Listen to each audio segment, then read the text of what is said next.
23. Rob. Rob began relishing the meetings. He'd get there as early as possible to help set up the chairs, and he'd be the last one to leave the hamlet after the meeting. He wanted to know everything about every one of the members of the program, and as they all so voraciously delighted in talking about themselves, the stories he was looking for came gushing out like oil from Jed Clampett's front lawn. As soon as he got home, he'd jot down notes about what people had said, and when he forgot something, they were only too delighted to tell him again. He sold his first story to Trist magazine for $100. It was based on Rodney. The editor loved it and asked for another one.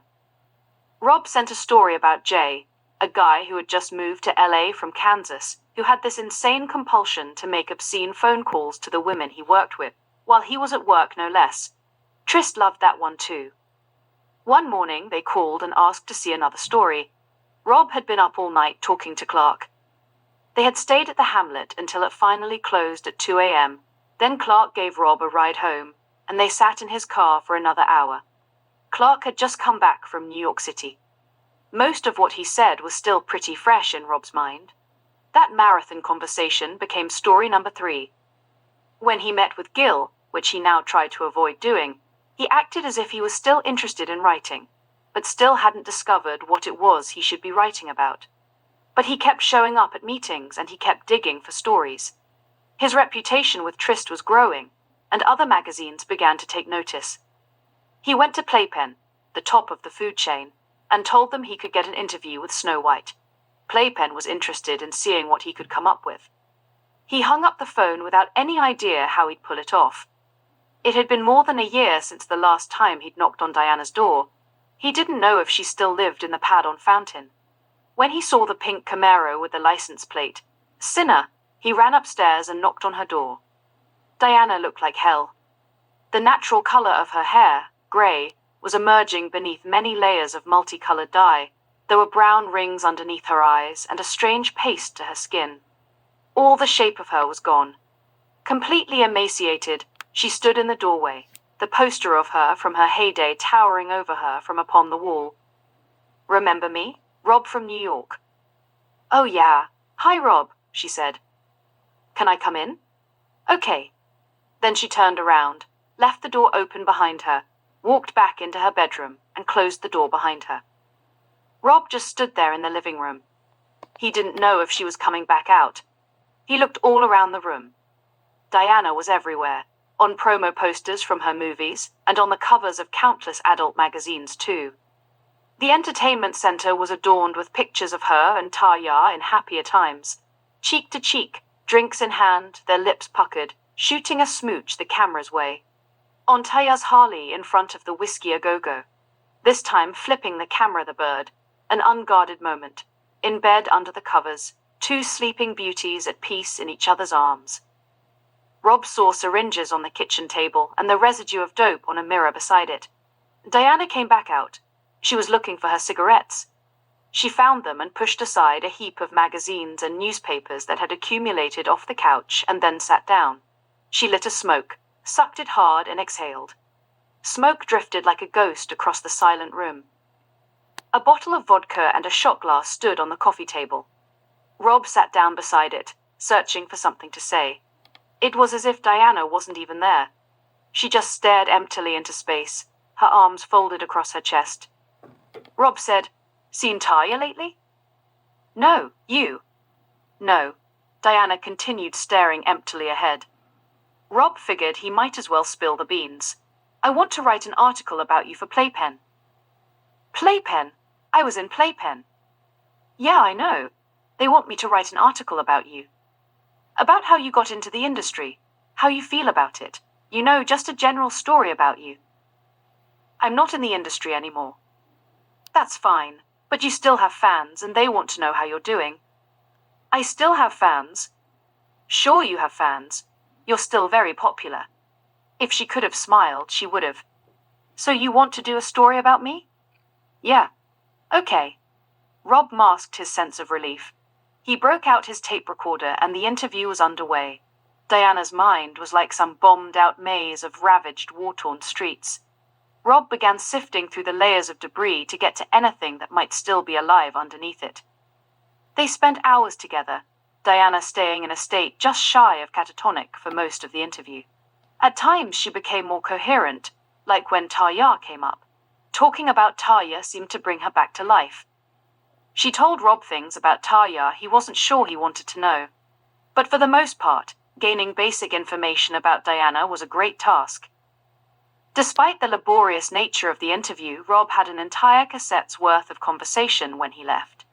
It was more than enough to piece together a pretty good story, and Diana agreed to continue the interview the next day. But that night she died of a heroin overdose.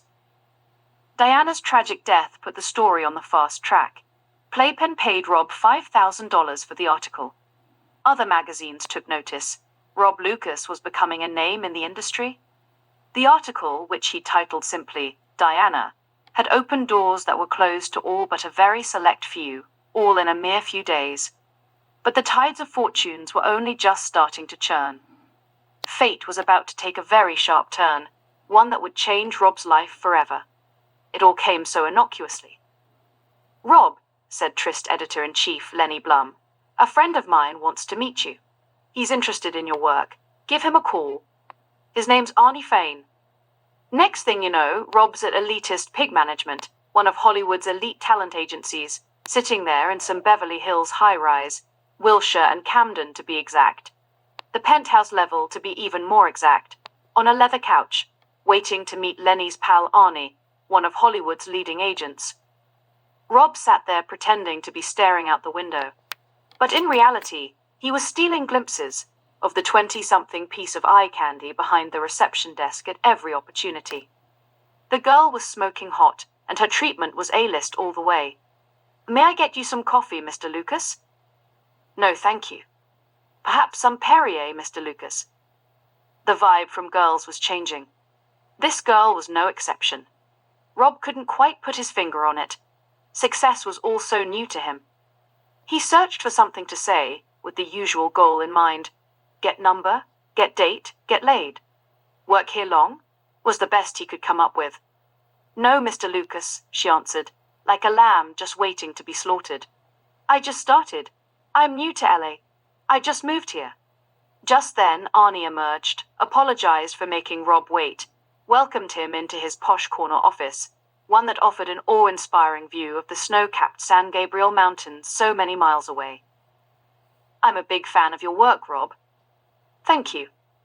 Did you ever think about writing a spec?" "A what?" Arnie chuckled. "A spec. A screenplay." "You mean about—" "Yes, exactly." No," Rob answered. "I hadn't thought of that, but the idea appeals to me greatly." Arnie studied the younger man's face. "That's good," he said as he reached into one of his drawers and pulled out a couple of books on screenwriting. "Call me in a couple of weeks, Rob. Let me know how you're making out." "Sure will," Rob answered. "Rob," Arnie said as Rob perused the 2 books he'd just been handed, "may I suggest a title?" "Absolutely." "How about Sex Slaves? How does that sound to you?" Rob thought about it for only a second and answered, "That sounds fantastic." "A hot title's half the battle in this business," Arnie told him. "You mean, you really think—" "You wouldn't be sitting in my office if I didn't." "See you in 2 weeks," Rob said confidently. Arnie escorted Rob back out to the elevator, shook his hand, and then walked back to his office. Rob looked up at the receptionist. She smiled a shy smile. "Come back and see us again sometime," she said, just as Rob's elevator arrived. Hi, Douglas Mallon, author of Sex Slaves. Just a couple of thoughts on writing this novel. I wrote it almost 25 years ago now. I was working as a security guard at a construction site in Florida.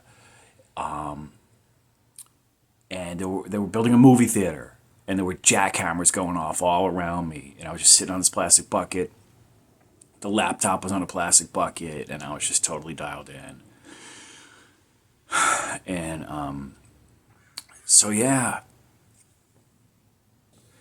the character of Diana in this piece is based on Lois Ayres, who was a porn star at the end of in the late '80s, and I crossed paths with her and her roommate. while I was in New York, where I'm from. And that's what led me to Los Angeles. I followed Tommy, her roommate, out to LA to start a band. She was a rocker, and it's never happened. I saw her once. I came out, and that's in the novel Sex Slaves. Taya, the character of Taya, is Tommy Ray. She went on to marry James Brown, the Godfather of Soul, interestingly enough. And Diana is the character is based on Lois Ayres.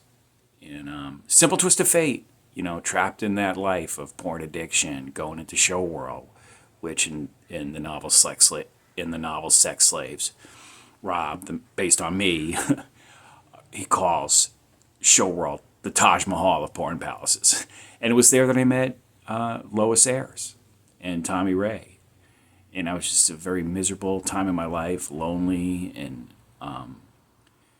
23, 24, 25 years old, something like that. And they were just these glamorous, shiny LA people.